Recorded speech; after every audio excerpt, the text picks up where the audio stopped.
बोलिए लक्ष्मी नारायण भगवान की जय। निर्जला एकादशी व्रत महत्तम कथा। निर्जला एकादशी का व्रत 25 तारीख गुरुवार को रहेगा। आइए भगवान की कथा में प्रवेश करते हैं। ये बहुत ही सुंदर कथा है जो कि हम सभी लोग आज श्रवण करेंगे।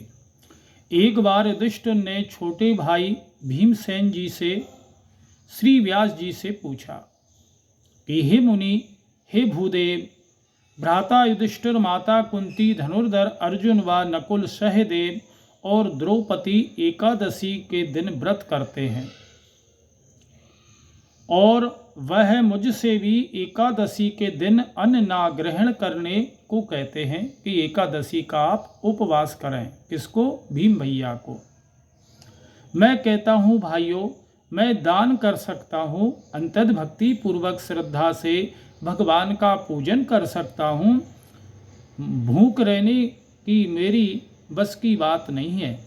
व्यास जी ने कहा, हे पांडुपुत्र, यदि तुम स्वर्ग जाना चाहते हैं, अपना कल्याण करना चाहते हैं, तो प्रत्येक माह में आने वाली दोनों एकादशी के दिन अवश्य ही व्रत करना चाहिए।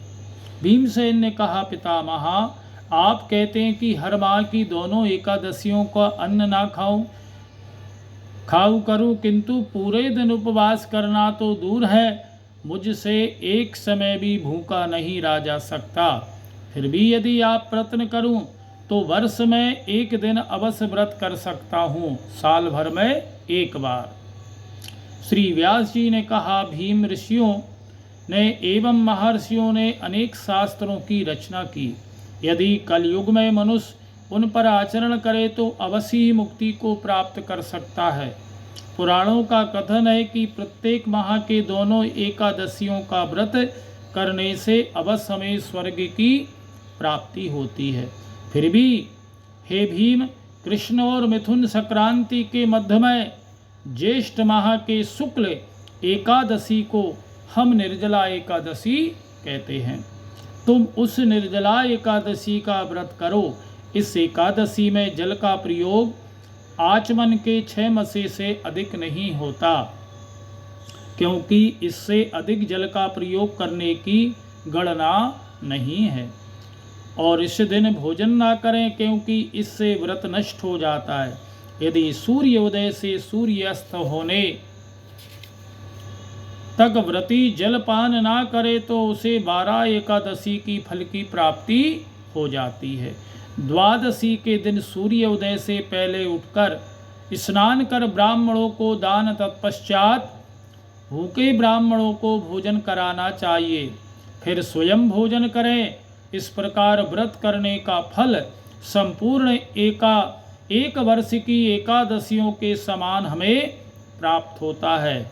हे भीमसेन, स्वयं हरि ने मुझसे कहा था कि इस एकादशी का पुण्य समस्त तीर्थों दानों के पुण्य के समान होता है।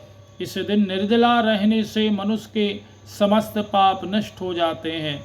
जो मनुष्य एकादशी के दिन निर्जला रहते हैं, उन्हें मृत्यु के समय यम के भयानक दूत नहीं दिखाते।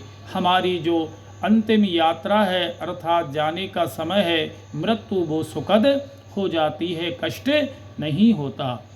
उसे भगवान विष्णु के पार्षद लेने आते हैं और पुष्पक विमान पर आरूढ़ होकर के स्वर्ग को जाते हैं। उस दिन ओम नमो भगवते वासुदेवाय महामंत्र का उच्चारण करना चाहिए। गौ का दान श्रेष्ठ होता है। श्री व्यास जी की शिक्षा मानकर महाबली भीमसेन ने निर्जला एकादशी का व्रत किया। इसीलिए इस दिन भीमसेन या पांडव एकादशी के नाम से भी हम इस एकादशी को जानते हैं। निर्जल व्रत करने से पहले भगवान की पूजा करना चाहिए। हाथ जोड़ करके विनय करें, हे भगवान, मैं आज निर्जला एकादशी का व्रत करूंगा, आप मेरी मनोकामनाएं पूर्ण करें। जो मनुष्य इस व्रत को प्रत्येक पहर को स्नान करके तप इत्यादि कर्म करते हैं, उन्हें स्वर्ग के दान का फल प्राप्त होता है। जो मनुष्य व्रत के दिन यज्ञ होम आदि करते हैं, उनके पुण्य का फल वर्णन नहीं हो सकता। इस व्रत के करने से मनुष्य विष्णु लोक की प्राप्ति करता है। ब्रह्म हत्या, मद्यपान, चोरी जितने भी गलत काम है, गुरुदेशी असत्यभाषी मनुष्य इस व्रत के करने से स्वर्ग को जा सकते हैं। और जो मनुष्य इस दिन भोजन करते हैं वे चांडाल के समान रहते हैं। इस दिन कैरी का सगार लेना चाहिए, कैरी का पना, कैरी का जो भी आप बना सकते हैं। बोलो लक्ष्मी नारायण भगवान की जय। आपसे निवेदन है हमारा चैनल आप सब्सक्राइब करें, प्रियजनों को शेयर करें।